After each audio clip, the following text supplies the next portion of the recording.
नमस्कार, प्रदेश के चर्चित डिबेट शो आज के फाइट में आपका स्वागत। मैं हूं आपके साथ हेमंत कुमार। और आज भजनलाल सरकार की कैबिनेट की बैठक हुई, मंत्रिपरिषद की बैठक भी हुई, जिसमें कई मुद्दों को लेकर के महत्वपूर्ण चर्चा हुई।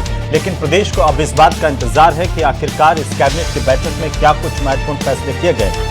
उससे पहले हम आपको बताएं कि विस्तार से जब तक हम चर्चा करें कैबिनेट की बैठक के फैसलों को लेकर के, क्योंकि अभी इंतजार प्रेस ब्रीफिंग का हो रहा है, लेकिन उससे पहले एक बड़ी और महत्वपूर्ण जानकारी ये है कि कैबिनेट की बैठक में, मंत्रिपरिषद की बैठक में प्रदेश में जल संरक्षण को लेकर के महत्वपूर्ण चर्चा हुई है। माना यह जा रहा है कि जल संरक्षण हमेशा से राजस्थान के लिए एक महत्वपूर्ण मुद्दा रहा है। इसके साथ साथ इस कैबिनेट की बैठक में कई महत्वपूर्ण फैसले लिए जा सकते हैं, जिनकी जानकारी अभी कुछ वक्त बाद में सामने आएगी। लेकिन प्रदेश की जनता को उम्मीद है कि इस बैठक में तबादलों को लेकर के, बैन हटाने को लेकर के कोई फैसला किया गया हो, या फिर जनता के हिसाब से कई अन्य महत्वपूर्ण फैसले किए गए हों। इन सब पर आए, लेकिन उससे पहले इस वक्त एक बड़ी खबर ये कि वंदे गंगा जल संरक्षण अभियान को लेकर के कैबिनेट में विस्तार से चर्चा हुई है, प्रेजेंटेशन दिया गया है। जल संरक्षण एक बड़ा मुद्दा राजस्थान के लिए रहा है और अब भजनलाल सरकार जल संरक्षण पर महत्वपूर्ण काम करने जा रही है, इस बात की जानकारी सामने आ रही है। तो सीएम ने मंत्रियों के साथ अभियान को लेकर के राय मशवरा किया है।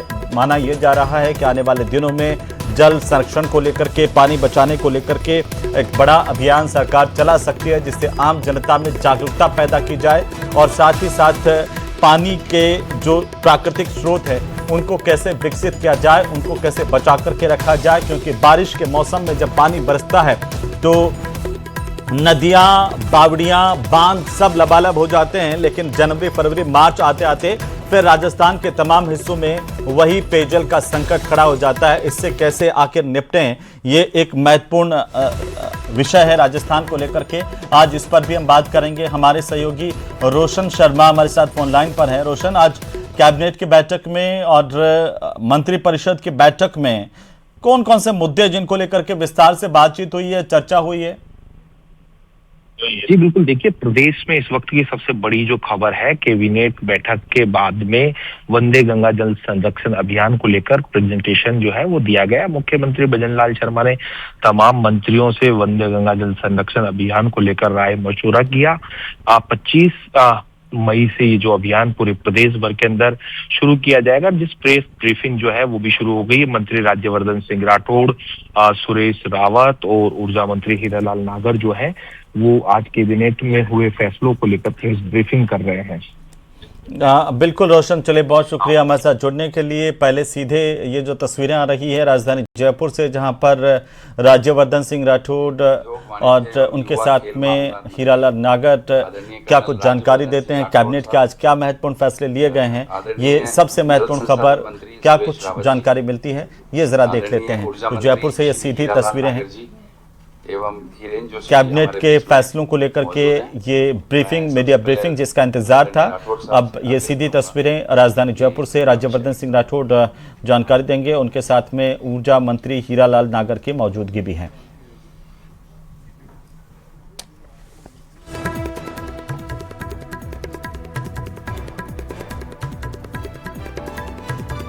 तो आप भी देखिए कि आखिरकार आज कैबिनेट ने क्या कुछ फैसले लिए हैं। ब्रीफिंग का इंतजार था और वो घड़ी आ गई। राजस्थान सरकार की तरफ से जो कैबिनेट में महत्वपूर्ण फैसले लिए गए हैं उनको लेकर जानकारी देने के लिए राज्यवर्धन सिंह राठौड़ क्या कुछ कह रहे हैं, सुन लेते हैं। कि कैबिनेट की प्रेस कॉन्फ्रेंस में आज कैबिनेट के अंदर माननीय मुख्यमंत्री जी के अध्यक्षता के अंदर कुछ महत्वपूर्ण निर्णय लिए गए हैं। मैं और मेरे साथीगण वो निर्णय आपके माध्यम से प्रदेश की जनता तक पहुंचाना चाहते हैं। सबसे पहले तो इस आर्थिक समय में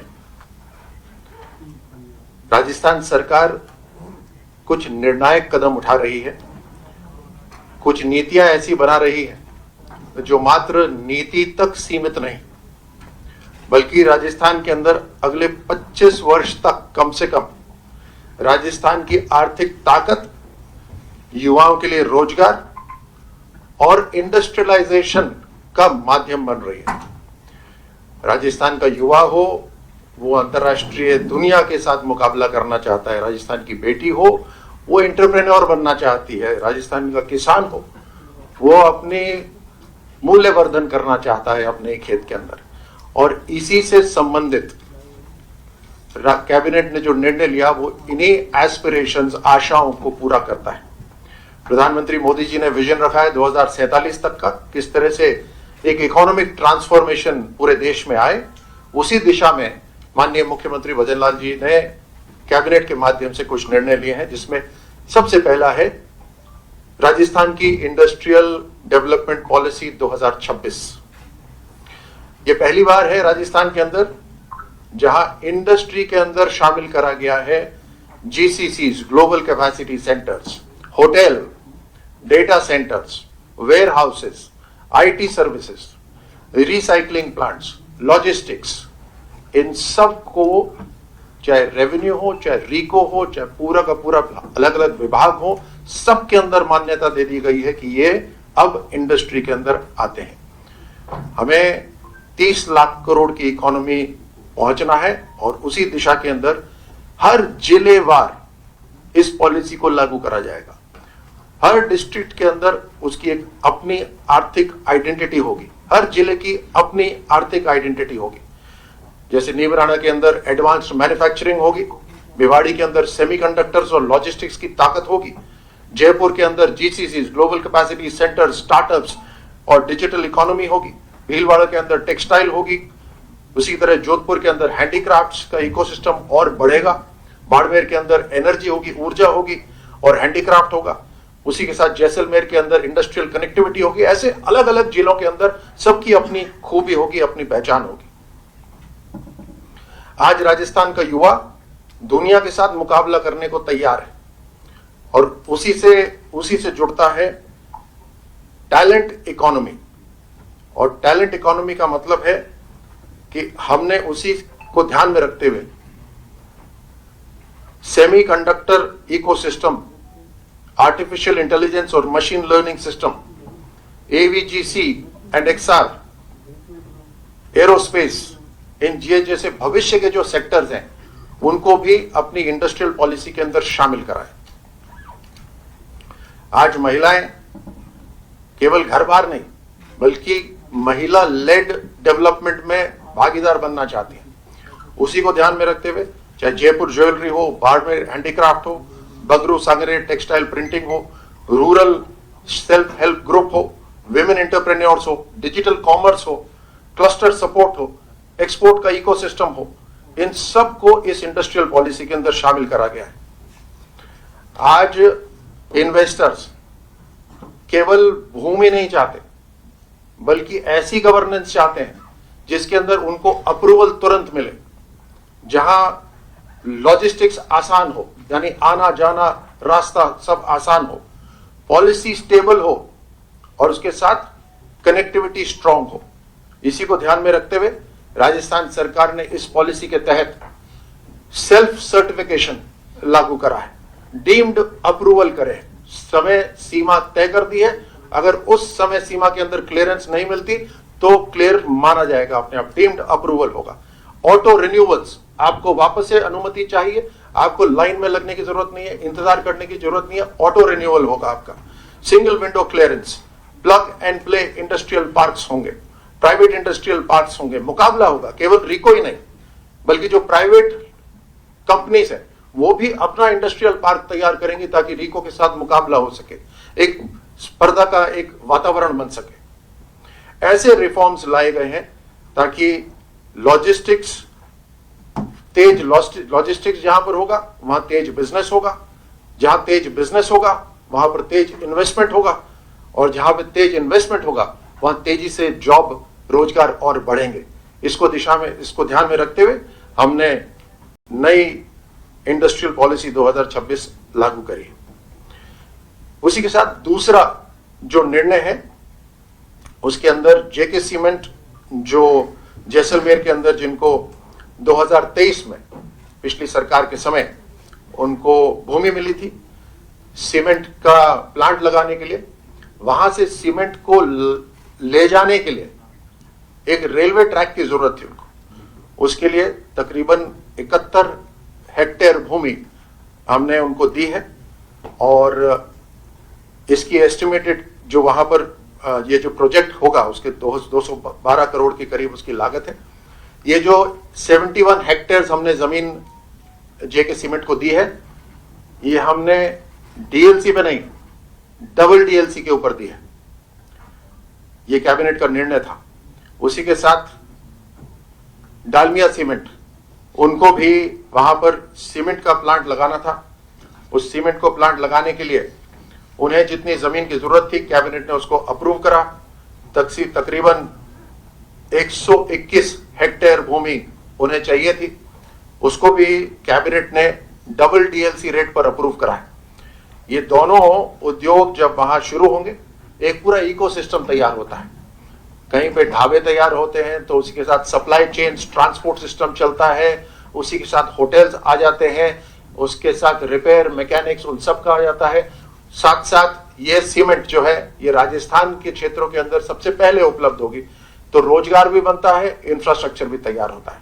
ये 3 बड़े निर्णय उद्योग को ध्यान में रखते हुए लिए गए। उसके साथ आम जन की समस्याओं का समाधान जो सरकार के अधिकारी करते हैं, उस ऐसे सरकारी अधिकारियों को लाभान्वित करने के लिए उनके संवेदनशील और पारदर्शी सुशासन को ध्यान में रखते हुए, उनकी महत्वपूर्ण भूमिका को ध्यान में रखते हुए सरकारी कर्मचारियों के लिए सरकार ने पेंशन आसान करने के लिए कुछ निर्णय लिए। राजस्थान सिविल सेवा पेंशन नियम 1996 में 3 प्रमुख संशोधन किए गए। नियम 67 में जो दिव्यांग बच्चे हैं उनके लिए अभी तक हर 3 साल के अंदर विकलांगता का प्रमाण पत्र जारी करना पड़ता था, ऐसी बाध्यता थी। लेकिन अभी कैबिनेट में निर्णय लिया गया है कि ऐसे विशेष योग्यजन जो बच्चे हैं उनको केवल एक बार ही प्रमाण पत्र जारी करना होगा। दूसरा, नियम 134 में संशोधन किया गया है। पेंशनर्स को अब मोबाइल ऐप द्वारा अपना फेस ऑथेंटिकेशन टेक्नोलॉजी के माध्यम से वार्षिक जीवन प्रमाण पत्र प्रस्तुत कर सकते हैं, ऐसी सुविधा दी गई है। पहले इसमें आपको ई मित्र के पास जाना पड़ता था या एसएसओ आईडी से साइन इन करना पड़ता था, अब अपने मोबाइल से भी अपना जीवन प्रमाण पत्र वो दे सकते हैं।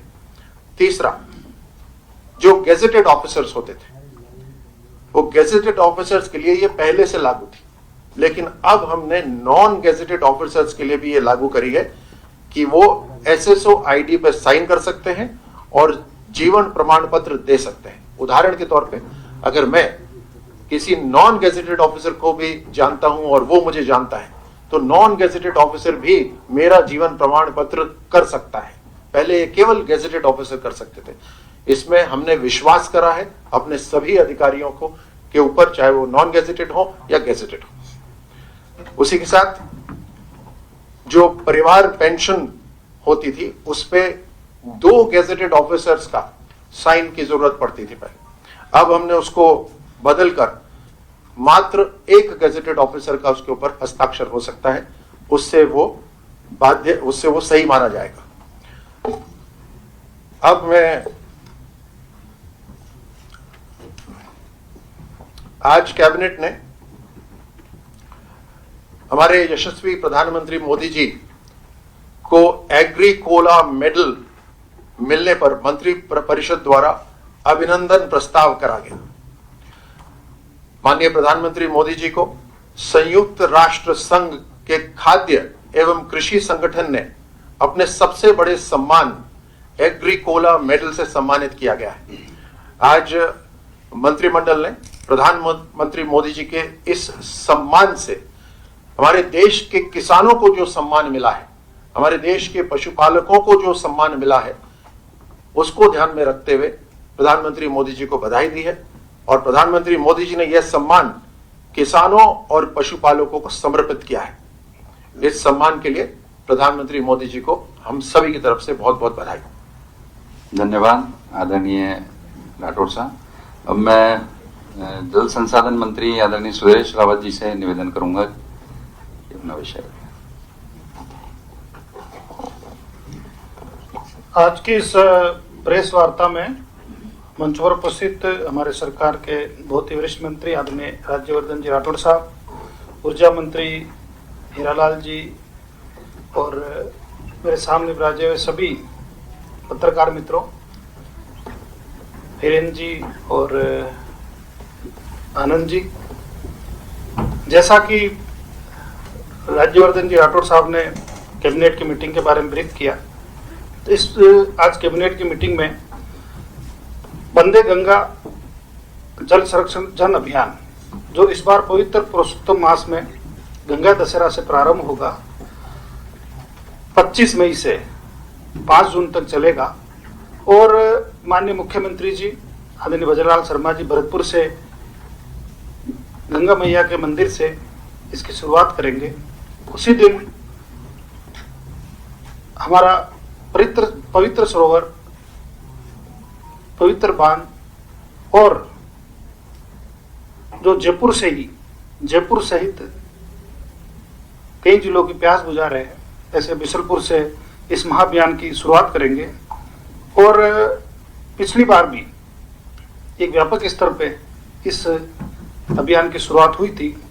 इस अभियान के तहत नवीन जल संचय संरचनाओं का निर्माण, जल स्रोतों की साफ सफाई, परंपरागत जो हमारी जल संरचनाएं हैं जैसे कि कुएं हुए, बावड़ी हुए, नदी हुए, नालों हुए, उन सब की व्यापक साफ सफाई के साथ साथ जो हमारे अवरुद्ध रिवर, नाले पड़े हैं, इसके अलावा कई जगह लोगों ने अतिक्रमण कर लिए, उनका भी चिन्हीकरण करके एक इसमें व्यापक आंदोलन चला जाएगा जन सहभागिता के साथ। इसके अंदर हमारे जल संसाधन विभाग के साथ साथ जो अन्य विभाग है वो भी इसमें सम्मिलित होंगे और 25 मई से 5 जून तक चलने वाले इस कार्यक्रम में अलग अलग विभागों को टारगेट माननीय मुख्यमंत्री जी द्वारा दिया गया है। सभी विभाग उसके अंदर अपनी सहभागिता निभाएंगे और इसी के साथ जो हमारा हरियाणा राजस्थान है, इसके तहत भी जो पूरे राजस्थान प्रदेश में 19 करोड़ से अधिक वृक्षारोपण हुआ है, वो अभियान भी इसी के अंदर जुड़ा है। इसी अभियान के तहत हम एडवांस के अंदर गड्ढों की खुदाई भी करेंगे और इस तरह से इस अभियान को हम एक व्यापक और इसको एक जन चेतना का इसमें स्वरूप देंगे। और ये अभियान सभी जिला, ब्लॉक, ग्राम पंचायत स्तर पर शहरी क्षेत्रों में जल स्रोतों, रिवर, तालाबों, जल संरक्षण ढांचों, स्वच्छ अभियान, श्रमदान, दीप प्रोजन जैसे कार्यक्रमों आयोजित किए जाएंगे। वंदे गंगा प्रभात, जिसके तहत प्रभात फेरी, कलश यात्राएं, साइकिल रैली व नुक्कड़ नाटकों के माध्यम से जल संरक्षण की परंपरा के बारे में जागरूकता फैलाई जाएगी। नवीन हमारे अमृत सरोवर है, रिसार सॉफ्ट है, सूखे जो गड्ढे हैं, अन्य जल संरचनाओं का निर्माण भी इसके अंदर किया जाएगा। इसके अंदर हमारे भामाशाहों को भी सहयोग लिया जाएगा। CSR जो फंड है उसके माध्यम से भी काम किए जाएंगे। जरूरत पड़ने पर हमारा जो DMFT मिनरल फंड है उसका भी इसके अंदर सहयोग लिया जाएगा। इसके अलावा जो ग्राम पंचायत मुख्यालय पर जल चौपाल का आयोजन कर जल संरक्षण एवं जल संरक्षण कार्यों पर भी चर्चा की जाएगी। 5 जून को हमारा विश्व पर्यावरण दिवस है। इस अवसर पर जिला स्तर पर समापन समारोह का आयोजन होगा और अभियान में उत्कृष्ट कार्य करने वाले जैसे कि भामाशाह हो गए, हमारी कुछ संस्थाएं हो गई, हमारी कुछ पंचायतें हो गई, नगर निकाय हो गए, इसके अलावा जल योद्धाओं को जल गौरव सम्मान प्रदान किया जाएगा। हमारे जो समस्त प्रभारी मंत्री है वे अपने अपने जिले के अंदर वंदे गंगा जल संरक्षण अभियान की प्रगति की मॉनिटरिंग और नियमित रूप से समीक्षा करेंगे।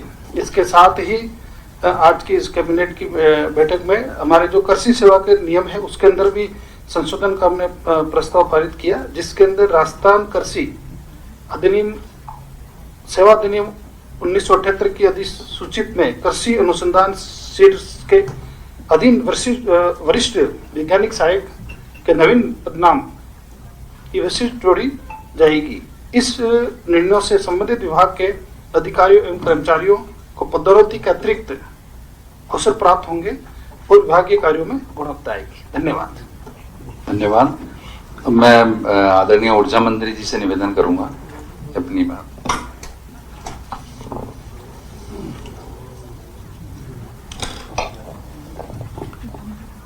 आज हमारे बीच में इस प्रेस वार्ता में उपस्थित हमारे वरिष्ठ मंत्री राज्यवर्धन सिंह जी, सुरेश जी राउत साहब, आनंद जी, हिरेंद्र जी और सभी मेरे पत्रकार भाइयों, आज इस मंत्रिमंडल की बैठक में अक्षय ऊर्जा परियोजनाओं से जुड़ी हुई भूमि के आवंटन को लेकर के स्वीकृतियां जारी की गई और राजस्थान जो कि अक्षय ऊर्जा के उत्पादन में एक सिरमौर है पूरे देश का, हमारे यहाँ आने वाले जो भी इन्वेस्टर हैं उनको प्राथमिकता के आधार पर हमारी सरकार अक्षय ऊर्जा परियोजनाओं के लिए जो भूमि आवंटन कर रही है और उसमें जैसलमेर जिले की फतेहगढ़ तहसील के ग्राम मागरा में बांसड़ा में 106.84 हेक्टेयर भूमि आवंटन की गई है।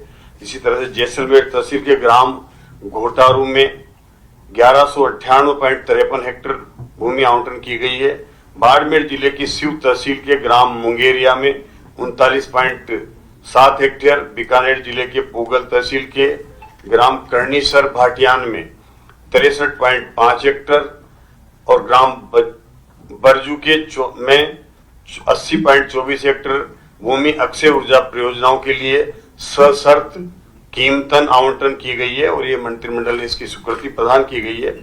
और ये अक्षय ऊर्जा की परियोजनाओं को आगे बढ़ाने में जिस तरह से हमारा प्रदेश आगे बढ़ रहा है और हमारे मुख्यमंत्री जी की जो सोच है कि राजस्थान में आने वाले अक्षय ऊर्जा की परियोजनाओं को प्राथमिकता के आधार पर एक हमने नीति बनाई है, उसके आधार पर जो स्वीकृति दे रहे हैं, तो उसका आज हमारे राजस्थान में एक आगे बढ़ करके और आने वाले इन्वेस्टर प्राथमिकता के साथ हमारे यहाँ आ रहे हैं।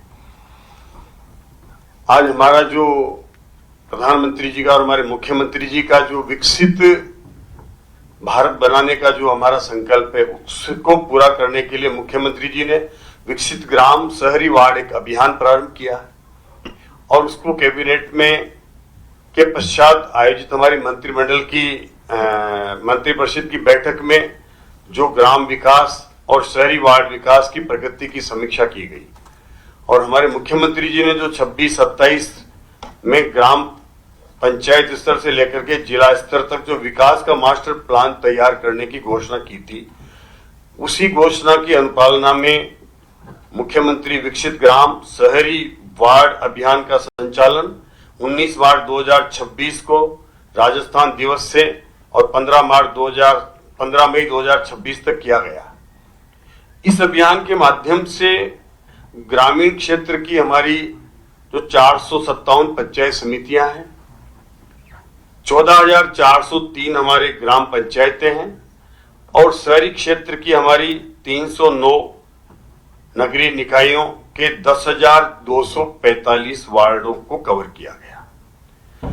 इस अभियान के माध्यम से हर डेटा को वहां कैसे पोर्टल पे लाया जाए और उसके माध्यम से एक डेटाबेस तैयार किया जाए कि हमारी जो आने वाली विकास की संरचनाएं हैं, विकास का जो हमारे आयाम है, उनको कैसे उस डेटा के माध्यम से हर उसमें डेटा रहेगा और जिस भी गांव से लेकर के शहर से लेकर के वार्ड से लेकर के वहां की क्या क्या आवश्यकताएं हैं। अभी हमने इसको 2030 तक के लिए तैयार किया है। आने वाले समय में 2047 की योजनाओं के लिए भी इसी तरह से ये अभियान चलेगा और उसको तैयार किया जाएगा और इसके माध्यम से हर वहां की जरूरत की संरचनाओं को इसमें शामिल किया गया है। जैसे किसी गांव में कोई भी स्कूल भी अगर खोलना है तो वो विभाग ये देख सकता है कि वहां की आबादी क्या है, वहां की आवश्यकताएं क्या है, वहां पर आने वाला जो स्कूल से दूरी के पढ़ने वाले गांव की दूरी क्या है और उसके माध्यम से वहां क्या आवश्यकता है, क्या वहां जरूरत है, क्या कौन सी जरूरत है, उसको इस डेटा के माध्यम से तैयार किया जाएगा इस अभियान के माध्यम से और वहां ग्राम से लेकर के और वार्ड तक की आवश्यकताओं की इसके माध्यम से एक विकास की संरचना तैयार की जाएगी। इस अभियान में के अंतर्गत 20 मार्च को पहली ग्राम सभा शहरी विकास सभा का आयोजन करके नागरिकों को अभियान के बारे में एक जागरूक किया गया। और उसके बाद अप्रैल माह में हर ग्राम पंचायत और वार्ड स्तर पर एक टीमों का गठन किया गया है। सुझाव संग्रह तंत्र स्थापित किए गए और हितधारकों की सूची तैयार की गई है।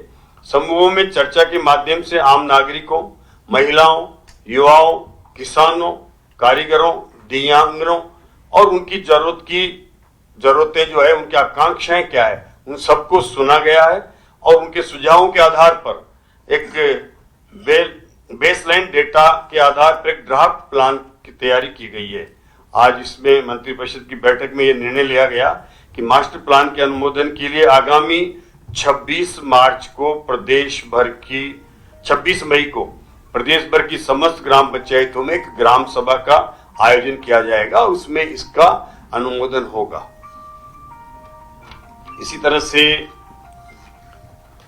हमारे प्रदेश में जिस तरह से गत दिनों से भीषण गर्मी पड़ रही है और उस गर्मी को देखते हुए मंत्रिपरिषद की बैठक में पानी से लेकर के और बिजली तक की भी जो आवश्यकताएं हैं और उसकी आपूर्ति को लेकर के एक समीक्षा की गई है और उसमें दोनों विभागों ने अपनी समीक्षा में गर्मी की आवश्यकताओं को देखते हुए पेयजल की सप्लाई को लेकर के और अपनी जो भी परेशानियां थी और जो आगे की आने वाली संभावनाएं हैं उसके बारे में मंत्रिमंडल को अवगत कराया है। माननीय मुख्यमंत्री जी ने निर्देश दिए हैं कि अपने अपने प्रभार वाले जिलों में मंत्री वहां जाकर के या वीसी के माध्यम से इस पेयजल की स्थिति का नियमित रूप से समीक्षा करें और उसकी उपलब्धता को सुनिश्चित करने के लिए जो भी आवश्यक कदम उठाएं उस पर उन्होंने निर्देश दिए गए।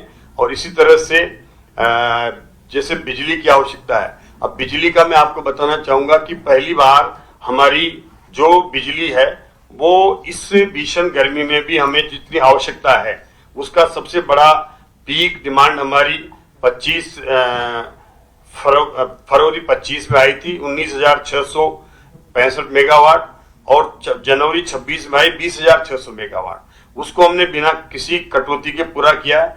अभी जो हमारा कुसुम के जो हमारे प्लांट हैं उनकी उपलब्धता अभी हमारे पास 7,376 मेगावाट की है और कोयला आधारित जो हमारे प्लांट है उनकी उपलब्धता 7,830 मेगावाट है।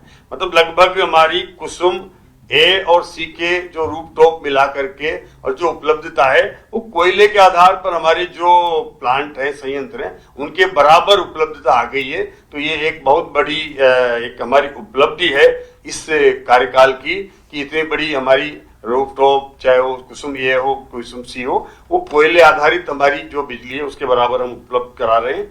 और इसी तरह से हमने हमारे इस कार्यकाल में प्रेजेंटेशन में बताया कि 444 सब स्टेशन 33 केवी के नए बना करके चालू कर दिए गए हैं। 211 सब स्टेशनों पर कार्य हमारा प्रगतिरत है और 26 जिलों में हम 2 ब्लॉक में कृषि के लिए दिन में बिजली उपलब्ध कराने के लिए 26 जिलों में हमने तैयारी कर ली है और वहां बिजली दे रहे हैं। और हमारी 181 के संपर्क पोर्टल पर जो शिकायत आती है उसके लिए 80% हमारी जो शिकायतें हैं उसकी संतुष्टि का स्तर हमने कायम किया है। तो इस तरह से लगातार हम बिजली की उपलब्धता हो, पेयजल की आपूर्ति हो, वो दोनों में हमारी जो प्रगति है उसकी समीक्षा की गई। वर्ष 2026 में अब तक जो हमारी मई 2026 में जो बिजली की मांग आई वो 20 मई को 16,487 मेगावाट रही है, जबकि उपलब्धता हमारे पास 16,580 मेगावाट रही है।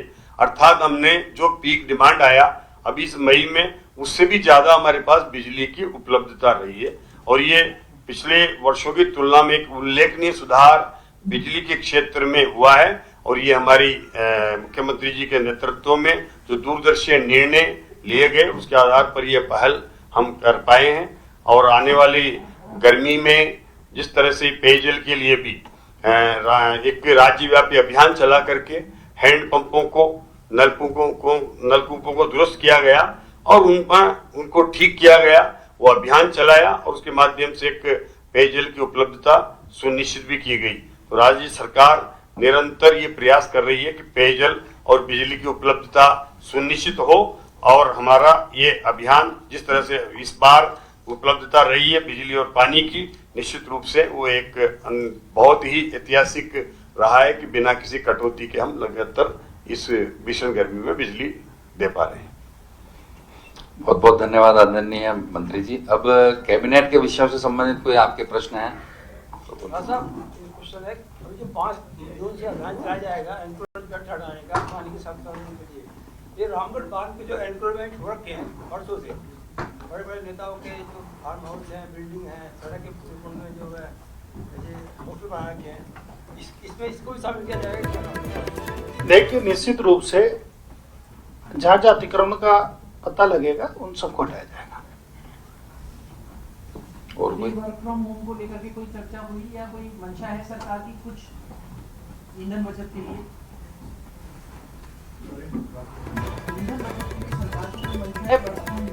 करने की या कोई और नए नवाचार करने की, जिस तरीके से हीरालाल जी भी ईवी में चल रहे हैं? निश्चित रूप से आज मुख्यमंत्री जी ने इस बात की भी चर्चा करी और उसमें सभी जनप्रतिनिधियों से ये आग्रह करा है कि वो खुद भी और एक संदेश भी दें अपने माध्यम से, और कुछ तरीके जो अपनाए जा सकते हैं जिससे ईंधन और ऊर्जा की बचत हो, उसके बारे में जरूर चर्चा चिंतन करके अगर उसको लागू कर सकते हैं तो उसको लागू करेंगे।